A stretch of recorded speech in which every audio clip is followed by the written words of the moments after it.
Fala galera do sofá, hoje a gente está aqui com mais um episódio e o nosso convidado de hoje é o Luiz Neto, que trabalha na área de corporate aqui no Vale do Silício da Startse.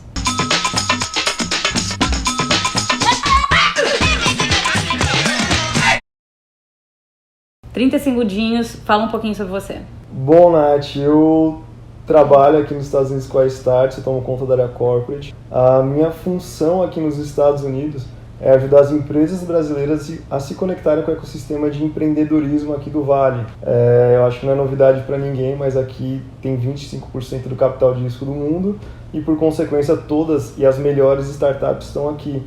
O que eu faço é ajudar as empresas do Brasil a terem acesso a essas startups, mitigando o risco delas de abrirem um escritório aqui e gastarem muito dinheiro, jogarem um monte de dinheiro fora para não ter alguém com experiência para fazer isso. Eu vou falar umas empresas e você tem que me dizer qual é o ano de fundação. Nossa, sério? Se você errar, você vai comer uma dessas balinhas. E aí a mesma balinha, que ela é exatamente igual, pode ser ou queijo podre ou caramelo. Nath, não vou acertar nenhum, não tenho nem ideia. Netflix. 2000. Não, 97. Caramelo ou queijo podre. Você tem uma chance, ainda pode ser caramelo. Nossa. YouTube. Nossa, você vai me matar, Nath. 98?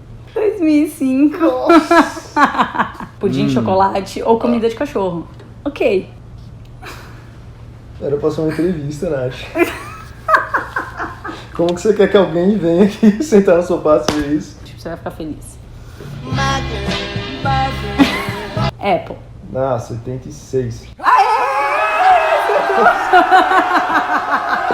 Olha, não comam, tá? É horrível. Na vida real, assim, é muito ruim.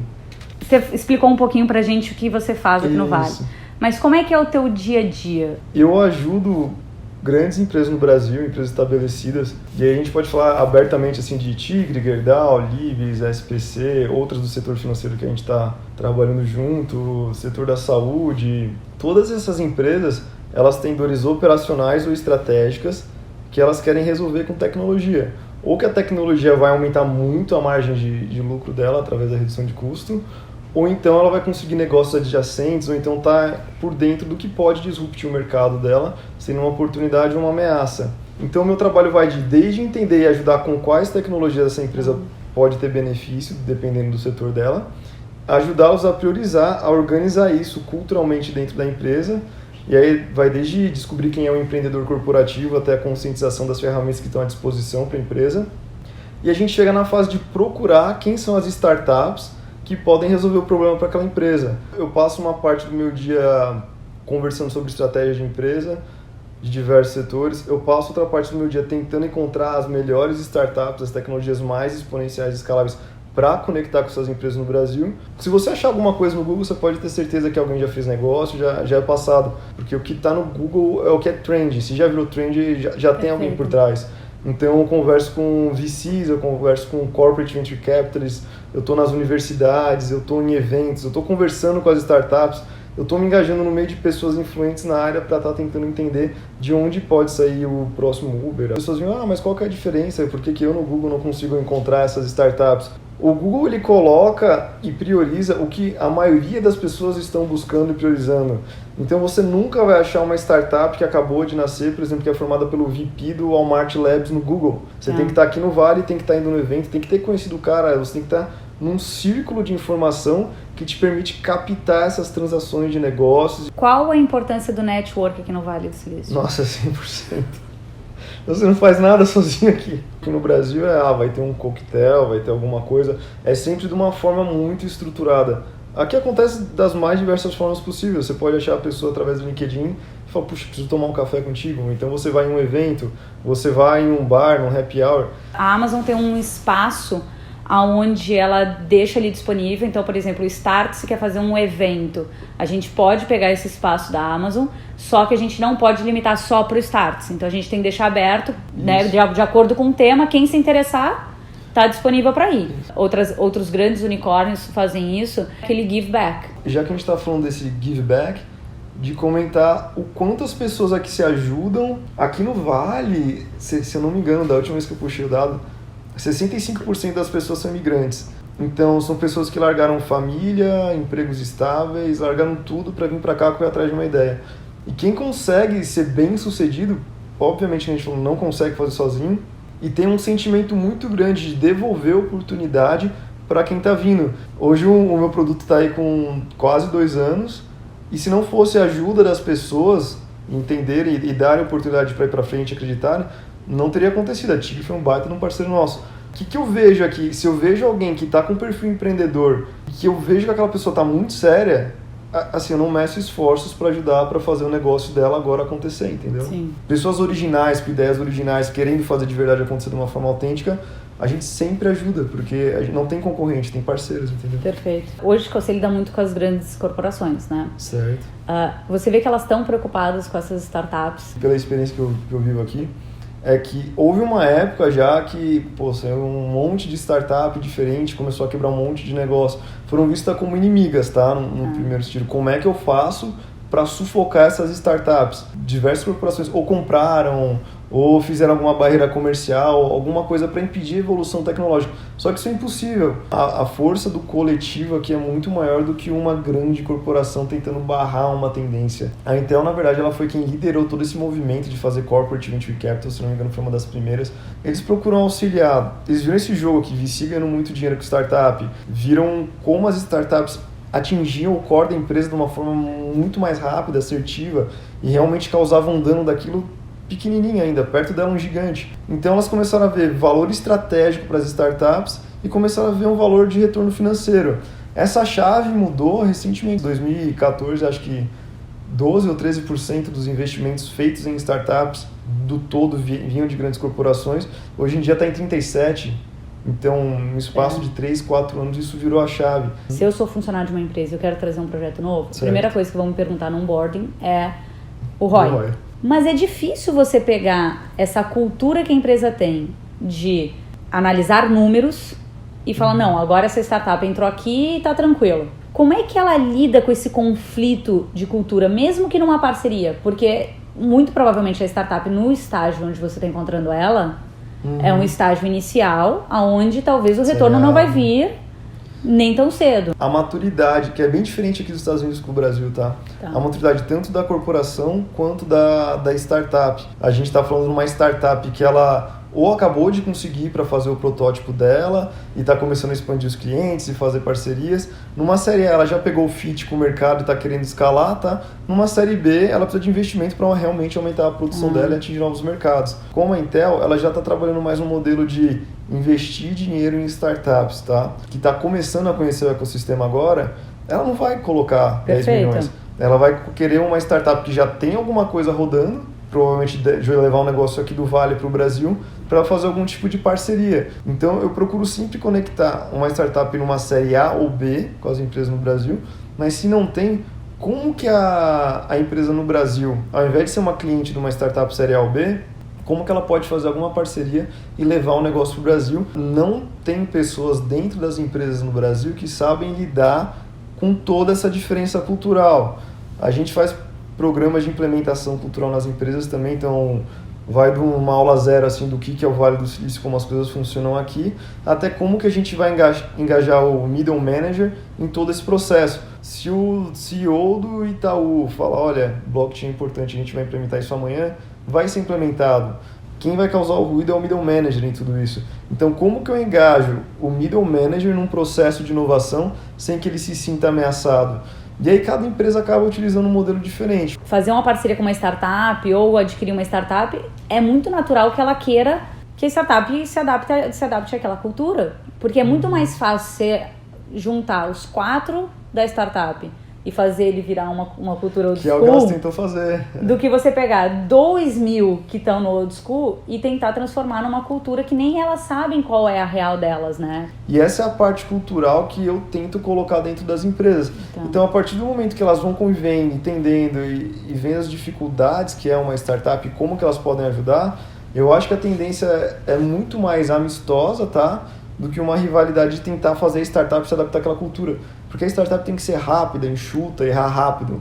Uma empresa não pode errar tanto. Uma das melhores estratégias hoje seria separa da estrutura principal, da matriz, e dali começa uma vida nova. Primeiro ela tem que começar a fazer uma parceria, ela tem que ser cliente de uma startup, ser parceira, ver os erros que o cara tem, ver as promessas que foram feitas, que deu certo, que não deu certo, começar a pegar um tino de entender quem são as pessoas boas e ruins, o que é um oportunismo e o que é uma pessoa séria, porque em startup também a curva de mortalidade é altíssima. No primeiro ano, se a gente pegar uma média de todas as categorias, 85% das startups morrem. Então, elas dependem das empresas para ir para frente, que a empresa ela vai dar todo o conhecimento de mercado, vai fazer o networking, vai literalmente colocar a cliente na mão dela e passar um conhecimento. Se você for tentar fazer uma estrutura direta, você vai gastar um dinheiro violento, assim, no caso de milhões de dólares mesmo, e não vai conseguir ser bem sucedido. Agora, ao passo que você for experimentando exatamente como você faz um MVP de se relacionar com startups, sabe? Seja cliente, faça uma parceria, comece a entender como é que é todo o ambiente, e você vai ver que vai chegar uma hora que você vai decidir se é melhor para a sua empresa ter uma estrutura separada para investimentos ou se é melhor para você continuar fazendo essas parcerias. E hoje tem várias empresas que têm, na verdade, aceleradoras ou fundos de investimento para startups. Dentro da perspectiva do Brasil, eu acho que é o que precisa. A startup no Brasil, eu acho que o movimento está começando agora. É um movimento que muita empresa grande está indo, mas eu acho que ainda com um feeling de oportunismo. Eu tive um caso que eu conversei com uma empresa no Brasil, ela abriu a sua Ventures, né? E o negócio da empresa era, eu dou um salário fixo para o empreendedor e pego uma parte da empresa dele. Eu falei, nossa, cara, que complicado, né? A partir do momento que você tem um salário fixo para o empreendedor, ele já não é mais um empreendedor, é um cara que vai lá e tem o meu, eu vou ficar encostado. Aí eu falei, tá, mas vai ver que às vezes a cultura do Brasil e tal... Aí veio minha próxima pergunta, eu falei, quanto que vocês pegam dessa empresa? Aí, a gente é legal, a gente pega 95%. O quê? Falei, você tá matando o ecossistema. Eu acho que tem que tomar muito cuidado quando você for fazer isso, fazer da forma certa. Porque você acha que você está fazendo um bom negócio, mas na verdade você não está trazendo o melhor empreendedor. Você está trazendo um cara para ficar encostado na sua empresa. E se a gente falar, vamos achar o unicórnio nunca vai estar ali. Não vai estar ali. Entendeu? E a gente recebe muita gente aqui no Vale. E uma das coisas que o pessoal mais comenta que o Brasil está precisando é de investidor que respeite o empreendedor. Primeiro, porque a maioria dos investidores tomam um percentual muito grande da empresa, e isso já desestimula. Segundo, eles ficam querendo um retorno para imediato, quase que imediato. 5 a 10 anos. Exatamente. E aí ficam perturbando o empreendedor, do tipo, mas e aí? E o que você está fazendo? E agora? Então, assim, eu escutei uma frase uma vez que eu acho sensacional: contrate pessoas boas e as deixe em paz. Eu acho que o que falta no Brasil, assim, nossa, eu converso com muita empresa que está querendo fazer isso. É menos marketing na hora de fazer um negócio desses, tá? Muita empresa está querendo fazer para parecer que tem um negócio de inovação. Eu tô sendo bem direto, tá? Pinta a parede e aí eu inovo. Coloca uma parede escalada e deixa trazer o cachorro. Tá na mão da empresa ajudar aquele cara a ter uma organização financeira, ajudar aquele cara a fazer um planejamento do negócio, ajudar aquele cara a entender o mercado, dar acesso a um portfólio de clientes, criar o workshop, viabilizá-lo para que ele cresça. Sim. E tem uma questão de patente, né, por cima, né, propriedade intelectual.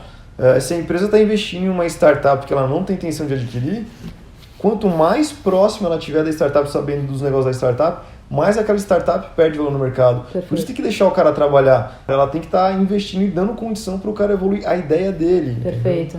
Senão perde valor, porque outra empresa não vai querer fazer negócio com aquela. Limita o ramo de clientes. Perfeito. Quais os mercados que você acredita hoje que vão mais se transformar nos próximos anos? Eu acho que os menos digitalizados, se você pegar agricultura, construção... Eu acho que eu posso colocar alguns segmentos da área da saúde também. Por exemplo, se você vai fazer uma consulta, tem muita coisa que é não digitalizada. Turismo, muito pouco digitalizado também. E dos mais digitalizados, acho que onde estão acontecendo as maiores disrupções. Blockchain, por exemplo, pode ser aplicado para todos esses mercados, mas onde dói realmente muito é no mercado financeiro. Sim. O mercado de real estate também super não digitalizado e o blockchain tem um impacto gigante. Por isso, quando você me perguntou qual era a tecnologia que eu mais gostava, eu acho que é essa, porque realmente muda tudo de figura, elimina um monte de intermediário. Por isso é a minha preferida. Educação também. Educação muito pouco digitalizada. Se você pegar blockchain, a gente estava com acho que era o secretário da Educação de São Paulo, estava aqui, o Renato. Ele veio conversar com a gente sobre projetos de blockchain para a área da saúde. Histórico escolar, milhões de reais são gastos com histórico escolar, com validação, com a professora colocando aquilo no sistema, passando para frente.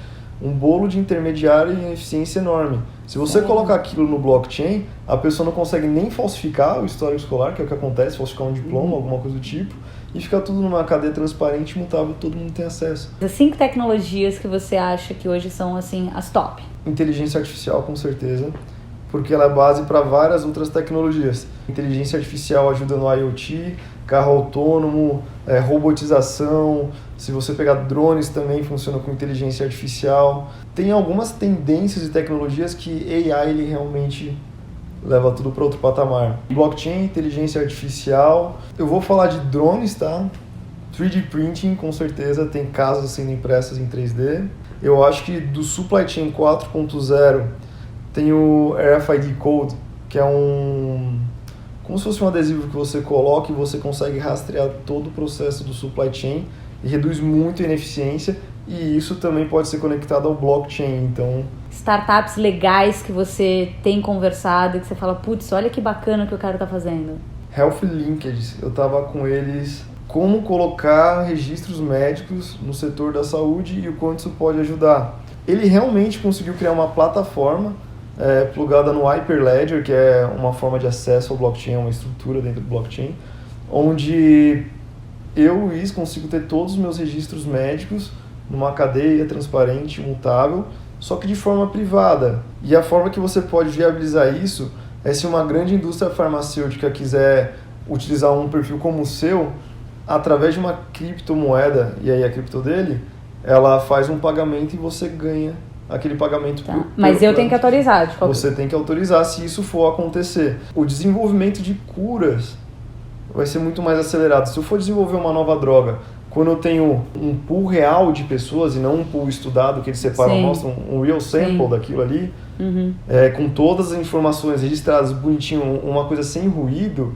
eles conseguem desenvolver novas curas muito mais rápido, entendeu? E isso traz uma economia para a companhia de seguro enorme. Uma solução dessa, de simplesmente colocar os seus dados nessa database, já faz uma revolução enorme no setor da saúde. Digitaliza muito. 5 características do Vale do Silício. Colaboração, acho que é a primeira que vem na minha cabeça.